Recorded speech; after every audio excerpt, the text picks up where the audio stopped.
우리는 무엇인가를 행해야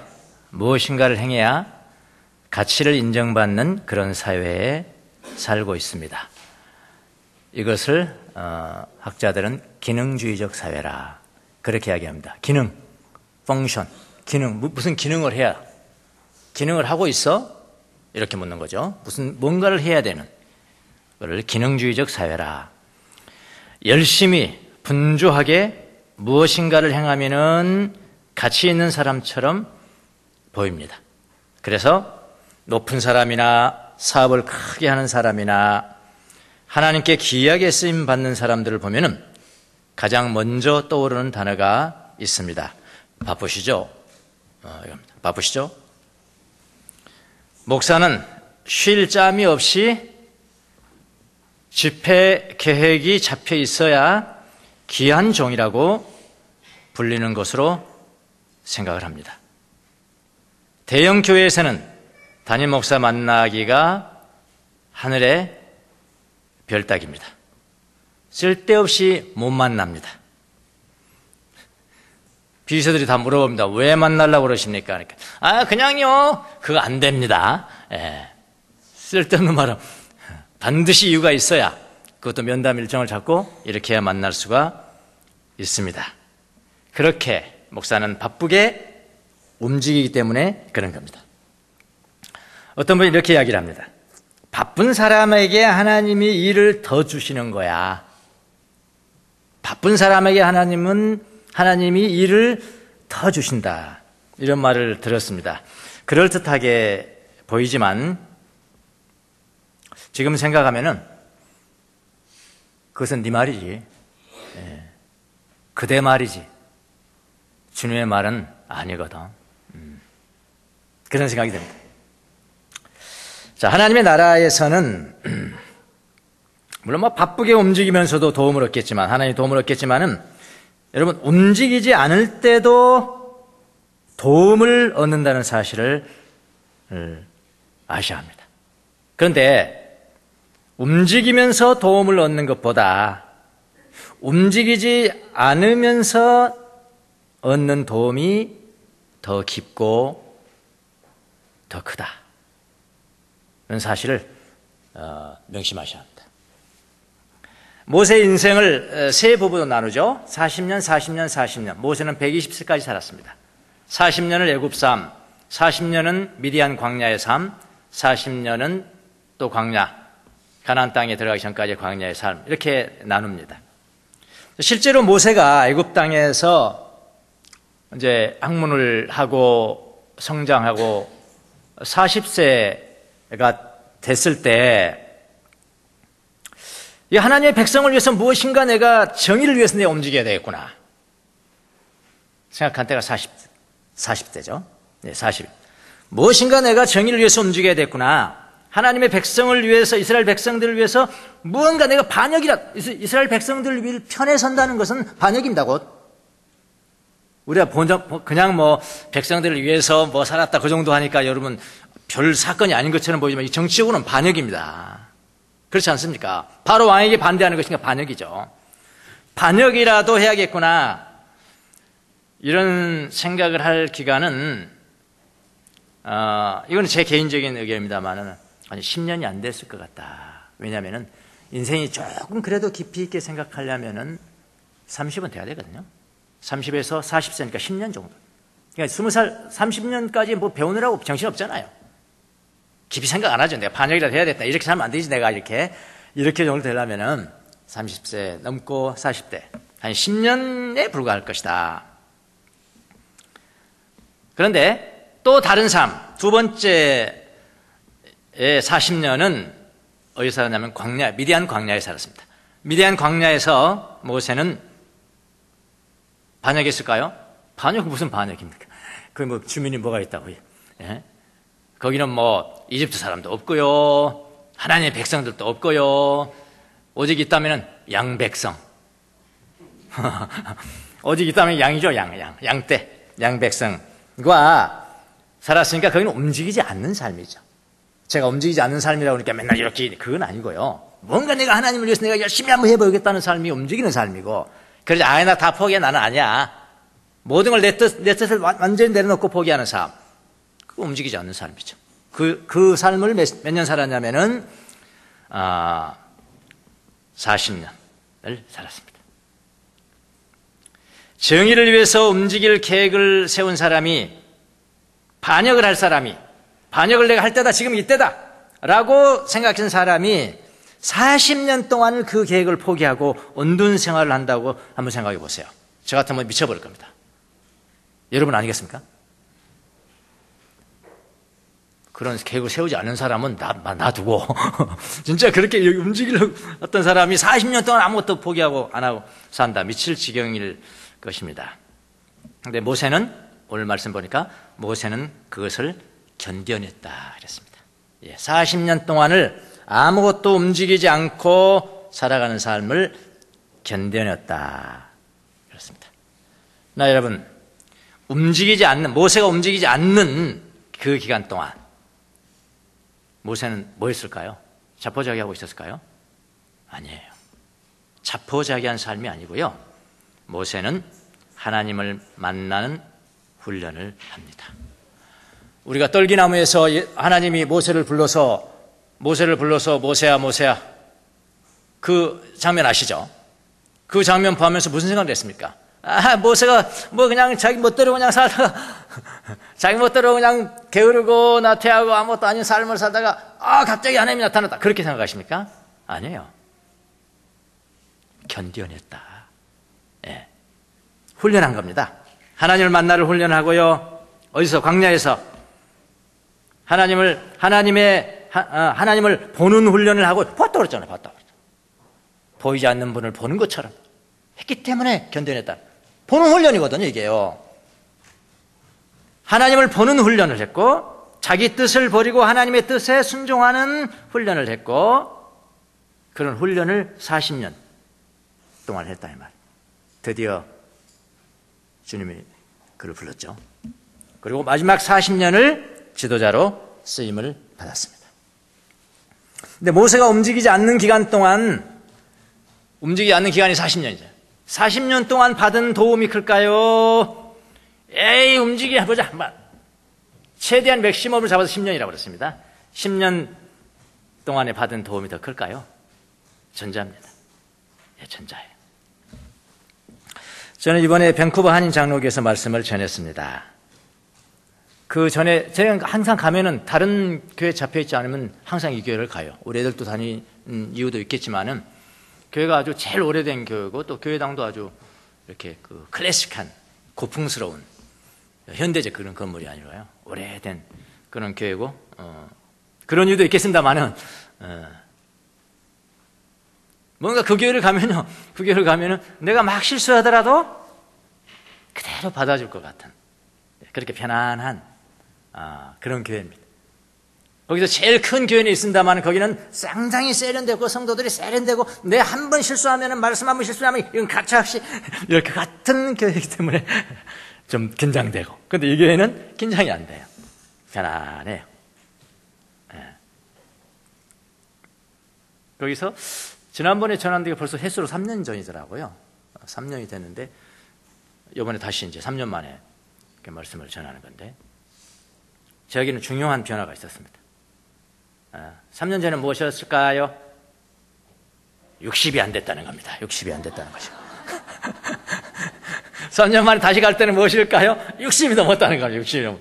저는 이것은 대단히 큰 변화라고 성도들에게 소개를 했습니다. 여러분, 제가 지난번에 올 때는 60이 안 돼서, 저는 60이 전까지는 정말로 활동적인 삶을 살았습니다. 60이 넘어서 제 삶에도 변화가 왔습니다. 지금은 움직이지 않는 삶을 즐기고 있습니다. 제가 예수님 믿고 그야말로 예수님을 인격적으로 만나 뵙고 31살에 제가 검사가 됐는데, 크리스찬 검사가 됐는데 너무나 뜨겁게 역사를 해서 31살 검사가 돼서 부흥 강사보다도 더 많이 평신도 집사가 교회에 불려다녔다. 활동적인 삶을 제가 산 겁니다. 특별히 하나님께서 검사라는 타이틀까지 사용을 하시는데, 특별히 부인들은 열심히 교회를 다니지만은 남편들이 교회 안 나오는 이런 사람들. 주로 타겟이 제 타겟. 예. 그런 분들을 다 이제 특별히 전도 집회 날 정해서 남편들 다 데려가. 검사님 오신대. 교회 검사님 오신다는 거야. 그러니까 남편들이 신기하잖아요. 더구나 지방에서 그 당시에 여러분 30년 전에 검사는 대단했습니다. 대단했어요. 개인 차량인데 공용 차량도 아닌데 차량 남발을 경찰들이 다 애우고 다녀. 그냥 가도 그냥 경찰 붙이는 그런 소랑이 담배 먹던 시절이 있었습니다. 근데 검사가 교회 온다니까 남편들이 얼마나 딱 올라가면은 단에 올라가면 여러분 여기 이마에 딱 써져 있어. 초신자. 처음 교회 나온 사람인지 교회 오래 다닌 사람인지 첫 보면 그냥 겉을 보면 알아. 겉을 보면 알잖아요. 그 사람들이요 마음을 딱 들여다보니까 마음을 들여 이렇게 말하고 있습니다. 마음속에 검사님 말씀만 하세요. 우리가 다 믿어버릴게요. 근데 하나님 역사하시는데요 기쁨이죠. 제가 이제 교회 다닌 지 3년 됐는데 3년 됐고 예수님 만난 지 1년 그 사이. 근데 뭘 알겠어요. 교회 용어도 잘 모르고요. 교회 용어도 잘 모르고 집사 서리 집사 아무나 임명하는 거 아닙니까? 좀 열심히 하면 교회 용어도 모르고 모태신앙도 아니라 어떻게 용어는 몰라요. 다 세상적인 용어 쓰는 거예요. 너무 좋습니다. 진짜 기쁨이 막 전달이 되니까 팍팍 전달되고 그래가지고 그러니까 엄청나게 활동적인 삶을 산 거죠. 그렇죠? 예. 40대 여러분 아시다시피 전 세계를 돌아다니면서 그랬죠. 얼마나 활동적인 삶을 살았냐고요. 그런데 제가 60이 넘어서 지금은 나는 가능한 한 활동적이지 않는 삶을 살고 있습니다. 지금 돌이켜보면은 제가 활동적인 삶을 살았을 때 하나님께 배우고 깨닫고 도움을 받았던 것과 움직이지 않는 삶을 살았을 때 배우고 깨닫고 도움을 받는 것과 비교를 해본다면 후자는 훨씬 깊이가 있습니다. 그렇게 제가 고백을 했습니다. 그래서 지난번에 왔을 때와 지금 왔을 때는 전혀 다른 사람으로 왔습니다. 제가 여러분에게 설교 한 편 전하려고 오늘 여기에 서지 않았습니다. 그러니까 1부 예배, 2부 예배, 3부는 청년들요. 설교 한 편 하려고 오늘은 나오지 않은 겁니다. 60이 넘었습니다, 저도. 여러분 설교 한 편에 짱 하고 멋진 설교 한 편 듣고 얼마나 은혜가 됩니까? 많이 은혜가 됐습니까? 얼마나 갔습니까? 일주일 가면 오래 가는 것입니다.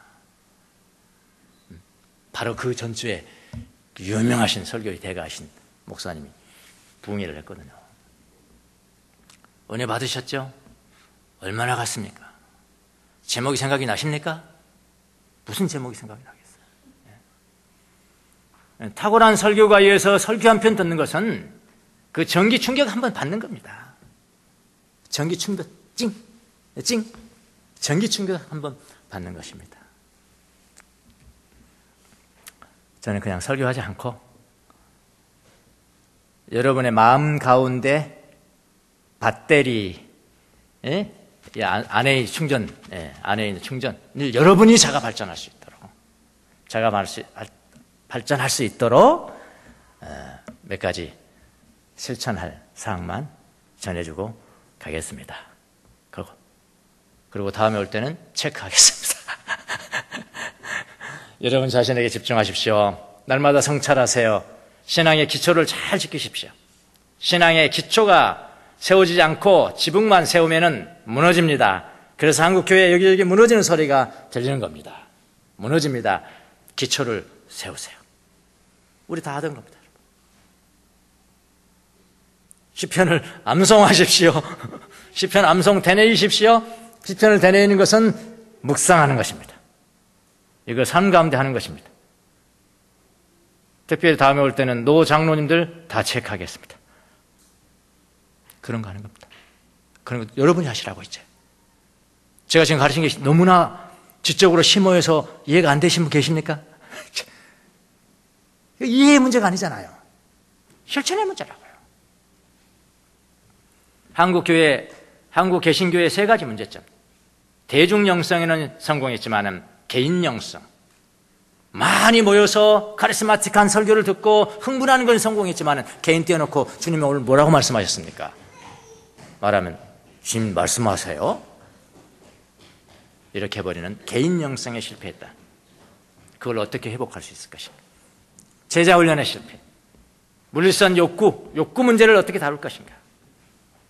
마음이 정결해야 주님의 음성이 들리고, 마음이 정결해야 주님이 보이고, 마음이 정결해야 주님의 인상을 내 마음속에 받고, 주님은 항상 그게 나타나시는 것인데, 마음이 정결하게 하는 것은 별로 훈련 안 하죠. 왜 탐식하는, 영적인 탐식, 왜 엄난한지 다 이 싸움이라고. 왜 탐욕하는지, 탐욕과 분노와 낙심하는 것과 나태와 허영심과 교만과, 이걸 여러분 하나씩 이기는 것을 뭐라고 그러냐면 땅을 차지하는 거라는 거예요. 여러분 구약성경 한번 보세요. 시편만 보세요. 시편 보면 땅을 차지한다, 땅을 찾는다, 땅을 물려받는다. 그러니까 처음에는 되게 기분이 되게 좋아. 와, 부동산 만다는구나. 이거 겸손해지면 부동산 받는 거, 하나님 나 지금 겸손하게 살게, 부동산 아주 좋은 부동산 좀 주면 안 되겠습니까? 근데 바로 땅을 차지한다, 그 다음에 뭐가 나온지 아십니까? 악한 자들이 뿌리쳐 뽑힐 것이다. 그러니까 악한 자들이 뿌리쳐 뽑히니까 여러분의 원수만 생각하면 안 돼요. 그건 직접적인 것이고요. 더 깊이는 것은 내 안에 있는 악이에요. 시편 보시면 내 안에 있는 악이에요. 그게 뿌리쳐 뽑힌다는 거예요. 하나님은 여러분 뿌리쳐 뽑힐 때 그 땅은 누가 됩니까? 남한테 줬던 땅이 하나님의 것이 되고 내 것이 되는 거예요. 땅을 차지하는 게 바로 이거냐, 이거. 이 싸움 안 싸우거든. 네. 이런 거 하기 위해서 우리가 어떻게 해야 되겠습니까? 성찰하셔야 된다. 매일매일 성찰하셔야 된다. 시편을 읽고요. 자기 자신에게 집중하십시오. 일지를 쓰세요. 묵상하는 것. 묵상은 중얼중얼 거리는 것입니다. 이런 거 이렇게 딱 전해줬어요. 네. 결과가 어떻게 됐냐? 적실 참 청년들이 좋아요. 네. 이번도 확인한 건데 노인네들 불가능합니다. 여전히 한국 교회가 설교 한 편을 가지고 설교 한 편은 절대 변화되지 않습니다. 안 돼요. 설교 한 편으로 변화시키고 많이 이루어서 좋은 설교 한 편 하고 그래가지고 교회가 굴러갈 거라고 생각했는데 안 됐거든요. 만약 지금도 그렇게 생각한다면은 한국 교회, 개신교회, 특별히 개신교회는 희망이 없습니다. 희망이 없어요. 개인 영성을 훈련시켜주지 않는다면 저는 희망이 없다고 봅니다. 근데 청년들이요, 처음 들어보는 거거든요. 그래서 막 찾아, 그리고 무슨 일이 생기나, 뭐부터 하냐? 노트부터 샀다는 거 아니에요. 노트부터 샀어. 노트부터 사라는 말은 안 했거든요. 그냥 우리 교회 이야기만 했더니 노트 사라니까 노인네들은, 우리 교회 나이 드신 분들은 안 사더라. 그 말만 했더니 뭐 자기들은 이제 노트부터 사는 거야. 이런 일이 있었습니다. 청년들이 알아들었다는 이야기 아닙니까? 예. 뭔가 다른 게 있을 것 같은데, 교회 한번 오고 설교 듣고 그냥 또 끝나고 일주일 동안 멋대로 살고, 또 교회 가자, 주일 성수하자, 그래서 목사님 설교 듣고 또 가서 멋대로 살고, 이게 것이 아니고, 이것만이 아니고 더 뭔가 있어야 된다는 그런 갈급함이 있었었는데, 네, 그거를 이렇게 실천하도록 그렇게 해줬습니다. 그래서 얘네들을 어떻게 좀 잘 가르쳐내야 될 것 같은데, 저도 이렇게 뭐 인물만 띡띡 보내주고, 그건 보내줄 수는 있지만은, 그건 너무, 이게 어떻게 했을까 해보니까, 요즘 이제 그 IT가 많이 발전했잖아요. 멀리 있어도 여러분 영상으로 다 할 수 있습니다. 전 세계에 다 들어올 수 있어요. 스카이프 그런 거 이용하면 일본 돌아라, 도쿄 돌아라, 밴쿠버 돌아라, 토론토 돌아라, 미국 돌아라, 한국 돌아라. 그래서 뭐 차선책으로 그렇게 좀 이렇게 던져주는 거죠. 예. 어떤 지적인 전달을 하는 것이. 우리 훈련이 지적 전달 아니잖아요. 우리 키코스 5부터 하는데 지적 전달 아니잖아요. 한 사람이 막 가르치고 이거 외우세요. 뭐 그거 아니잖아요. 예. 그런 일이 있었습니다. 제가 이런 이야기를 했습니다. 지금 내가 돌이켜보면은 활동적인 삶을 살 때 배우고 깨닫고 도움을 받는 것보다 활동적이 아닌 삶을 살았을 때 배우고 깨닫고 도움을 받는 것이 훨씬 큽니다. 네. 제가 활동적인 삶을 살할 때는 내가 최고인지 알고 항상 영적으로 성공하고 다른 사람이 알아주고 박수 쳐주고 인기를 얻고 최고인지 알고 그렇기 때문에 겉으로는 겸손한 척하지만은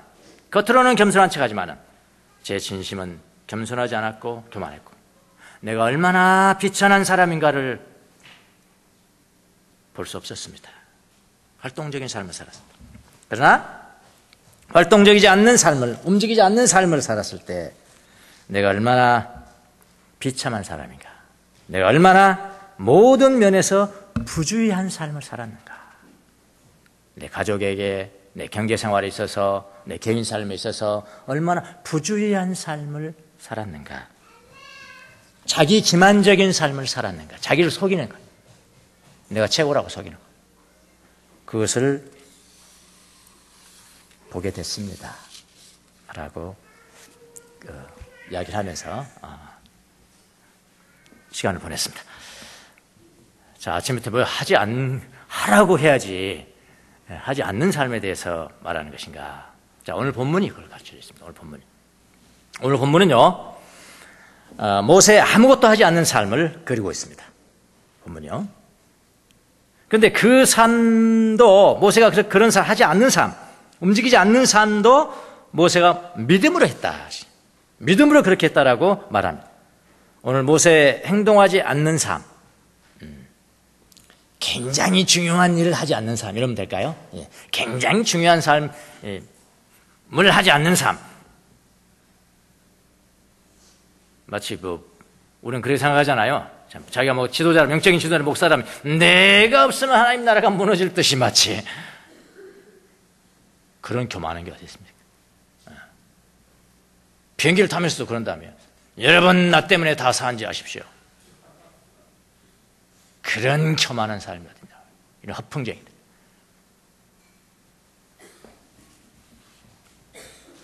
모세의 행동하지 않는 삶을 통해서 우리가 오늘날 무엇을 배울 수 있는 것인가?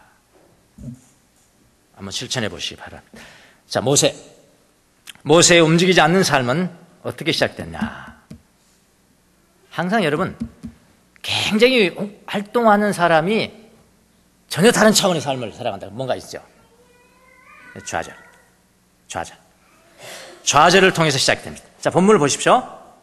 믿음으로 모세는 왕의 분노를 두려워하지 않고 이집트를 떠났습니다. 자, 떠났다는 단어는 카타레이포인데 이건 포기했다. 그 다음에 버리다라는 뜻도 있습니다. 애굽을 포기했다. 애굽의 삶을 버렸다, 그런 이야기죠. 애굽의 삶을 버렸습니다. 모세가 자발적으로 버린 겁니다. 자발적으로 버렸습니다.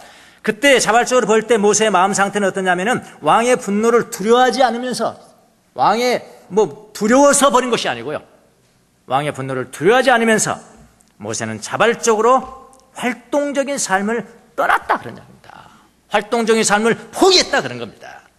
왕의 분노가 무서워서가 아니고 왕의 분노를 두려워하지 않고 자발적으로 떠났다. 자, 이게 오늘 주제인데, 모세는 자발적으로 활동적인 삶을 떠나서 움직이지 않는 용기를 갖고 움직이지 않는 삶을 살았다. 이게 주제인데, 만약 그게 주제가 되려면 우리가 확정해야 될 일이 하나가 있습니다. 성경 해석학상 확정해야 될 일이 하나 있는데, 그게 뭐냐면요, 모세가 이 애굽을 떠났다고 그러는데, 애굽을 떠난 사건, 이 27절에 있는 이 사건이 애굽 사람을 죽인 사실이 탄로난 이후에 미디안으로 피한 사건인지, 또 애굽을 떠나는 또 하나 있죠. 아니면은 10가지 재앙을 행한 후에 홍해를 건너는 출애굽 사건인지 이걸 확정을 해야 됩니다. 네. 왜냐하면 여러분 출애굽 사건은 모세가 40년 활동적인 삶을 들어가는 사건이잖아요. 미디안 사건은 뭡니까? 아무것도 하지 않는 삶을 들어가는 사건이란 말이에요. 그러니까 여기에 애굽을 떠났다, 이집트를 떠났다는 사건이 미디안 사건인지 아니면은 출애굽 사건인지를 성경적으로 신학적으로 확정을 해야 된다 이 말이죠. 예. 그래야지 이제 오늘 제가 말씀을 드리는 게 설득력이 있는 거죠. 결론적으로 먼저 말씀을 드리면은 이 사건은 미디안으로 피한 사건입니다. 미디안으로 애굽 사람을 죽인 사실이 탄로가 돼서 피한 사건입니다. 왜 그렇게 해석이 되냐면은 만약에 출애굽 사건이라면은 이 사건을 출애굽 사건으로 하고 가정을 해보자고요. 출애굽 사건으로 가정을 한다면은 다음과 같은 해석의 난점이 있습니다. 어려운 점이 있어요. 첫 번째는 뭐냐면요.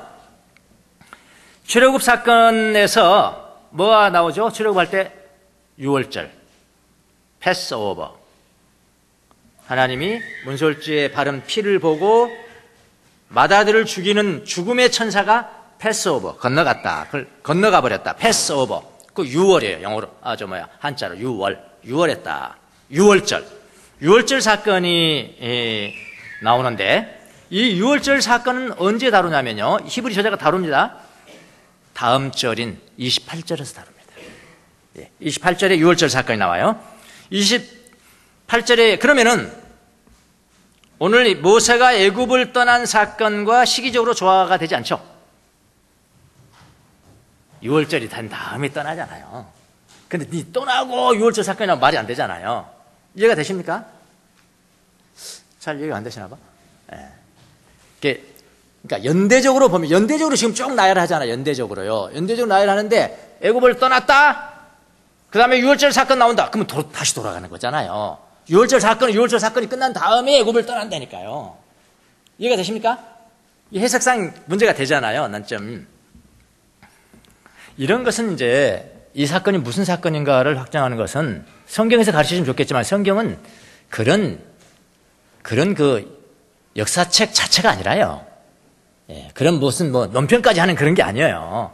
그런 논평을 우리의 이성을 통해서 이제는 우리가 확정해야 될 문제죠. 그래서 이렇게 말씀을 드리는 겁니다. 두 번째 난점은 27절에 보면은 그는 떠났다. 단수입니다. 단수. 그는 애굽을 떠났다라고 했는데 단수입니다. 단수는 뭐죠? 혼자 떠났다니까. 혼자 떠났는데 여러분 출애굽 때는 혼자 떠났습니까? 출애굽 때 누가 떠났어요? 60만 대군과 떠났어요. 60만 대군과 떠났잖아요. 그러니까 이게 맞진 않죠. 단수가 떠났어요. 단수 복수까지 나오니까 긴장하시는 것 같은데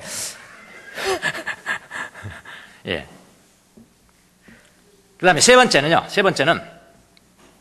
출애굽기 12장 31절을 보면은 출애굽 때 모세가 애굽을 떠난 것은 자진해서 떠난 게 아니에요. 성경 보면은 자진해서 떠난 게 아니고요. 바로 왕이 10번째 재앙을 도저히 참을 수가 없어서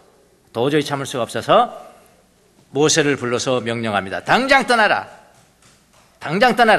그래서 바로 왕의 명령에 의해서 떠난 것이지 명령도 없고 두려워하지도 않고 떠난 것이 아닙니다. 성경 자체로.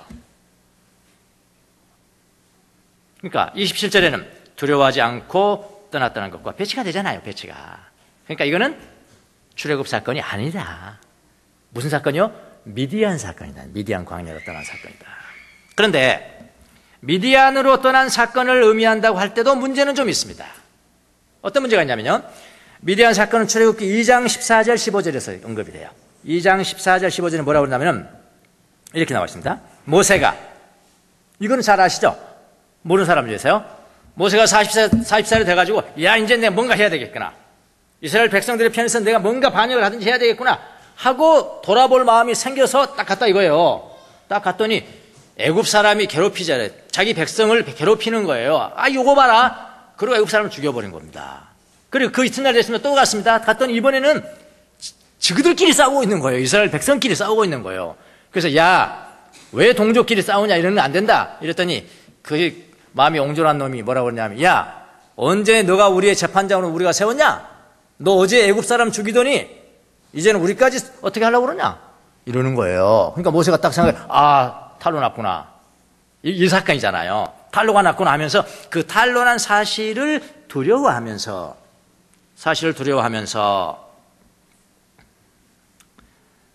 그 다음에 바로가 모세를 죽이려고 하자 모세는 미디안으로 도망하였다. 여기에 기록이 돼 있어요. 그러면은 오늘 27절과는 조금 어긋나는 것처럼 보이잖아요. 왜냐하면은 자기가 애굽 사람을 죽인 것이 탈로가 나자 두려워하고 있었고, 더구나 바로가 모세를 찾아서 죽이려고 하자 애굽으로 도망쳐서 미디안으로 갔다라는 이야기니까 여기하고 조금 배치되잖아요. 이런 거는 초등학교 이렇게 한 5학년 사회 이렇게 시간에 여러분 이렇게 이것이 이래서 안 되는 겁니다. 이것을 몇 가지 이유를 들면서 이래서 안 되고요. 세 번째 이유 이래서 안 되고, 이 정도는 다 하잖아요. 이렇게 머리 돌리면서. 그렇죠? 이거 굉장한 사람이 듣는 거 아닙니다, 지금. 그래서 막 이상한 눈으로 쳐다보면 안 되세요. 27절에가 조금 여기는 두려움 없이 딱 떠났다는 것인데, 출애굽기 2장 14절 15절에는 미디안 사건이 똑같이 기록이 되는데, 거기는 탈로가 됐구나. 탈로 났구나. 내가 애굽 사람 죽인 것이. 그리고 두려워하고 있고, 바로는 모세를 찾으려고 하니까 피해서 미디안으로 도망갔다라고 기록이 했으니까 여기하고는 조금 배치된 것처럼 보이잖아. 그렇죠? 예. 조금 배치된 것처럼 보입니다. 그러나 자세히 보면 이런 게 이제 깊이 묵상이죠. 이제 필요하죠. 자세히 보면은 반드시 배치되는 것이 아니다, 이 말입니다. 그 논거로 사도행전에도요 똑같은 사건이 기록이 되어 있습니다. 사도행전 누가 했을까요? 스데반 집사가. 스데반 집사가 성령의 충만의 설교를 하는 겁니다. 이스라엘 역사를 설교를 하는 겁니다. 거기에 보면 이렇게 되어 있습니다. 7장 23절 25절. 하루는 지금 스데반이 지금 이스라엘 백성들 향해서 역사를 통해서 설교하고 있는 겁니다. 하루는 여러분 모세가 40세가 되었을 때 그의 마음에 자기 동족인 이스라엘 사람의 사정을 살펴볼 생각이 났습니다. 40세 딱, 이제 때가 된 거야. 이제부터는 내가 이스라엘 내 동족의 사정을 살펴봐야 되겠다. 이렇게 마음이 딱 확정이 됐다, 이 말이에요. 스데반 설교는 그렇게 나와요. 이미 이때 모세에게는 애굽을 향하여 애굽을 등지고 이제는 반역하는 것. 반역하고 이스라엘 백성을 구원할 마음이 확정이 됐다. 자, 이스라엘을 반역하고 이스라엘 백성들을 구원할 마음이 확정이 됐으면은 그건 곧 뭐를 의미합니까? 바로를 두려워하지 않냐고. 이해가 되십니까? 예. 바로의 분노를 두려워하지 않고 많잖아요. 통하잖아요, 스데반 집사하고는. 예? 여러분, 바로에게 반역하고 이스라엘 백성을 구원하는 일은 작은 일이 아닙니다. 반역입니다. 국가적인 일이고 큰 일이고요. 바쁜 일입니다. 뭔가 움직이는 일입니다. 의를 위해서, 공의를 위해서 움직이는 일입니다. 그것은 바로 바로를 두려워하지 않고 이미 모세의 마음은 애굽을 떠났다 이런 것을 의미한 거다. 예, 그렇게 하면은 배치가 안 되죠. 그러니까 모세가 바로를 두려워하지 않고 이스라엘 형제들을 구원하기 위해 찾아갔을 때 그때는 이미 마음이 확정이 된 겁니다. 난 두려워하지 않는다. 왕의 분노를 두려워. 내가 반역을 일으킨 사람인데 이스라엘 백성 당신들만 나를 믿고 따르라. 당신들만 나를 믿고 따르라. 이제부터는 반역이다. 대사를 일으킨다. 준비됐다. 나는 I'm ready. 너희들만 따르라. 이러면 되는데 그 순간에 정작 이스라엘 형제들은 모세를 믿지 않았다. 모세를 믿지 않았다. 그래서 이스라엘 백성들의 믿음의 부족 때문에, 그게 뭐냐면은 믿음의 부족 때문에 모세는 하나님의 메신저와 구원자로서의 역할을 할 자기의 뜻을 포기하고, 자기 뜻을 포기하고 미디안으로 도망했다. 그러면 자연스럽게 물 흐르듯이 해석이 되는 거죠. 이렇게 도망했다. 이렇게 해석하면은 본문과 출애굽기 2장의 미디안 도망 사건은 배치가 되지 않습니다. 모세는 자기 뜻이 좌절되자 잠시 움직이지 아니함을 선택하여 미디안 광야로 피신한 겁니다. 자, 이 해석은요, 제 개인적인 해석 아닙니다. 제가 개인적인 다른 사람들이 그 위대한 학자들이 해석해 놓은 것과 반대되는 것을 할 때는 저는 이유를 말하잖아요.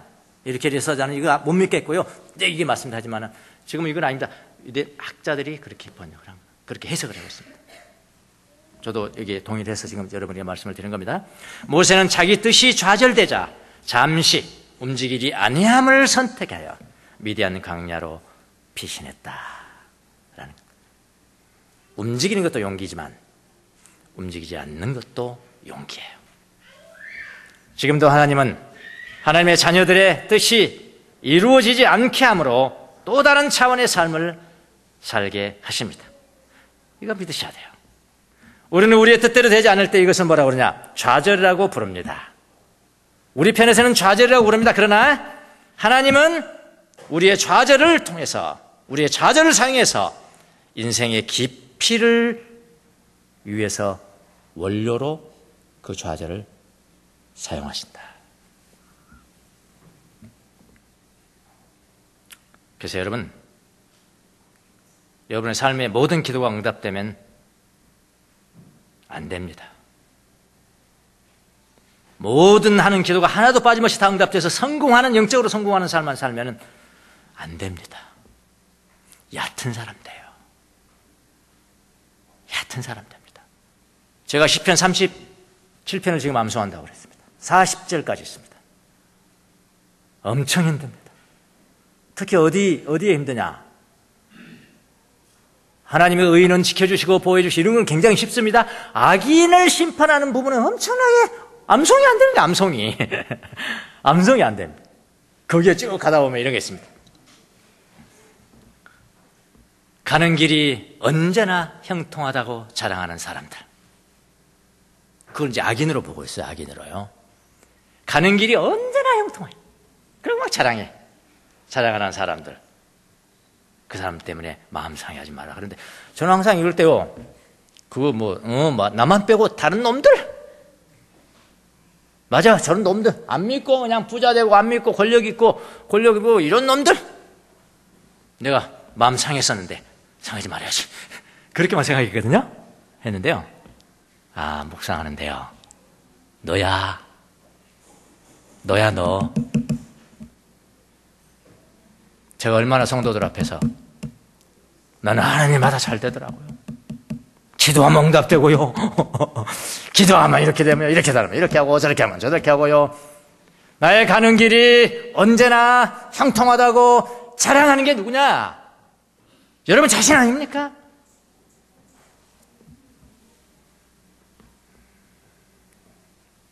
아니야, 그러면 안 돼요. 좌절을 맛볼 때가 있어야 합니다. 좌절을 맛볼 때가 있어야 돼요. 그 좌절은 여러분을 깊이 있는 사람으로 만들기 위한 하나님의 기회입니다. 여러분의 인생에 좌절이 올 때 미디안 광야로 피할 필요가 있어요. 그곳에서는 움직이지 않습니다.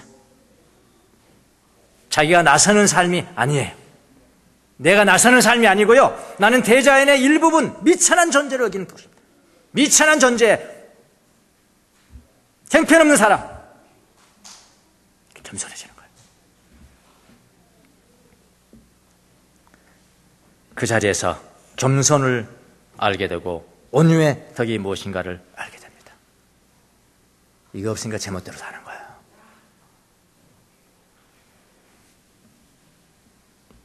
우리가 좌절할 때를 상정해서 훈련하고 좌절을 하나님의 기회로 받아들이지 않는 한, 항상 3박자 축복을 가르치고 5박자 축복을 가르치는 한, 한국교회는 개혁에 이건 시동도 안 되는 거예요.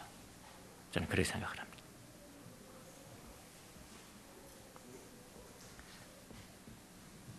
인생에게 미디안에 움직이지 않는 삶, 미디안에서의 움직이지 않는 삶을 통해서 하나님을 깊이 만나는 겁니다. 그곳에서는 그를 알아주는 사람이 없어요. 알아주는 사람이 없어요. 인기는 무슨 짓불 인기야. 알아주는 사람이 없는데. 알아주는 사람이 없어. 오직 양떼만이 그를 알아주는 삶을 삽니다. 양떼가 알아줘야 무슨 인기가 있습니까? 인기는 사람이 알아주는 거잖아요. 에? 그것을 통해서, 그러나 그것을 통해서 모세는 자기 부인의 삶을 사는 거예요. 자기 포기의 삶을 사는 것입니다. 이게 우리에게 필요하다 이 말입니다. 자, 모세는 40년을 미디안 광야에서 움직이지 않는 삶을 살았습니다. 여러분, 어떻게 모세 같은 사람, 정말로 모든 게 갖춰져 있죠. 어떻게 보면은요. 40년, 그냥 애굽 생활에 40년, 40살 하더라도 그건 뭐 탑이죠. 탑이죠, 탑. 뭐든 시키면 할 수 있는. 모세 같은 사람이 그런 삶을 견뎌냈을까요? 견뎌냈을까요? 40년 동안. 히브리 저자는 모세가 그런 삶을 견뎌낸 원동력이 하나가 있다. 원동력이 하나 있는데 그 원동력 하나를 영적인 통찰로 말합니다.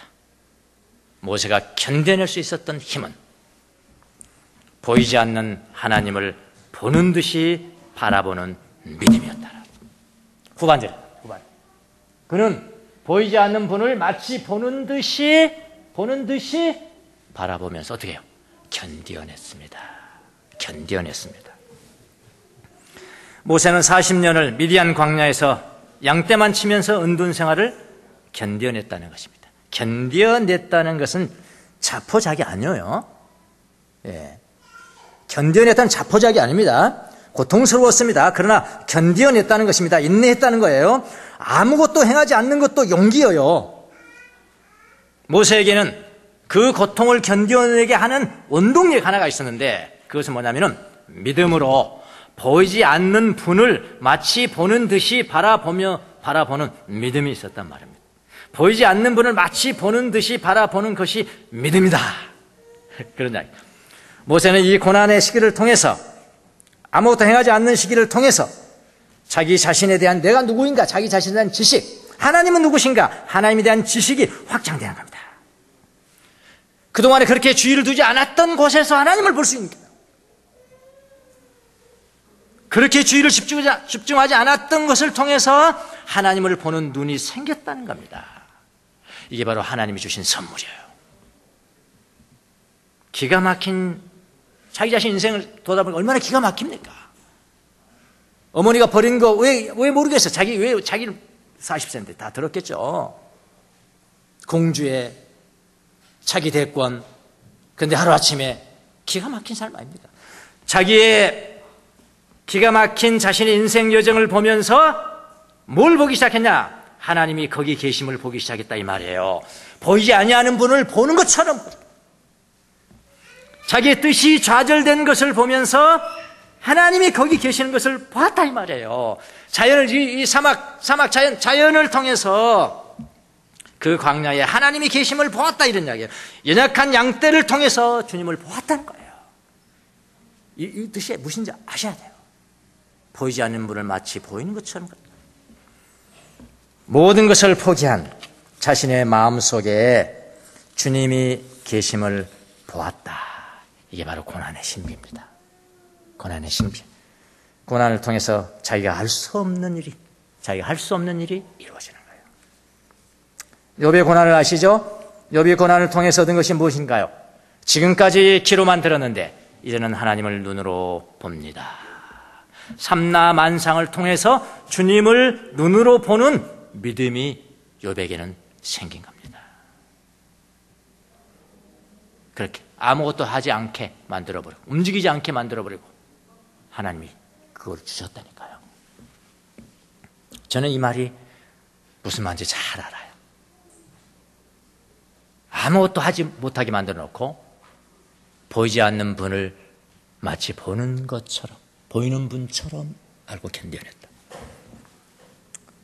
제가 활동적인 사역을 하는 동안에 볼 수 없던 것을 고난의 기간을 통해서 볼 수가 있었습니다. 여러분, 활동적인 삶을 살 때는 감각적인 면이 발달이 됩니다. 찡해야 돼요.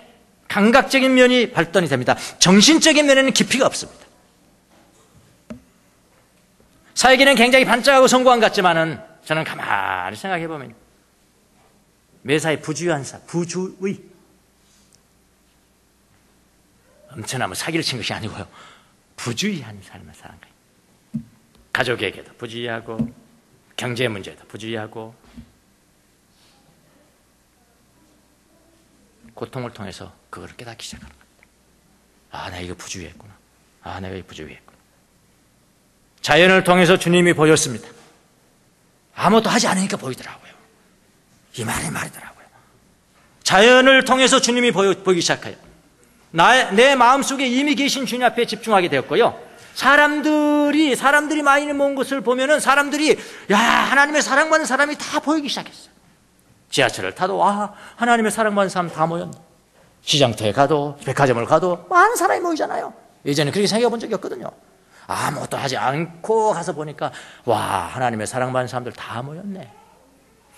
보이지 않는 분을 마치 보이는 것처럼 그 믿음을 가지고 견뎌냈다. 저는 모세가 보이지 않는 분을 보는 것처럼 보면서, 보는 것처럼, 어렵죠, 말도요. 보이지 않는 분을 보는 것처럼 보면서 견뎌냈다는 의미가 무엇인지를 저는 잘 압니다. 여러분, 아무것도 하지 않는 용기는, 아무것도 하지 않는 용기, 귀하답니다. 희귀하고 높은 용기래요. 자기의 가장 마음에 두고 있는 일, 내가 이걸 해야 돼. 자신의 가장 마음에 두고 있는 일을 잠시 포기하는 용기는 가장 귀하고 높은 용기랍니다.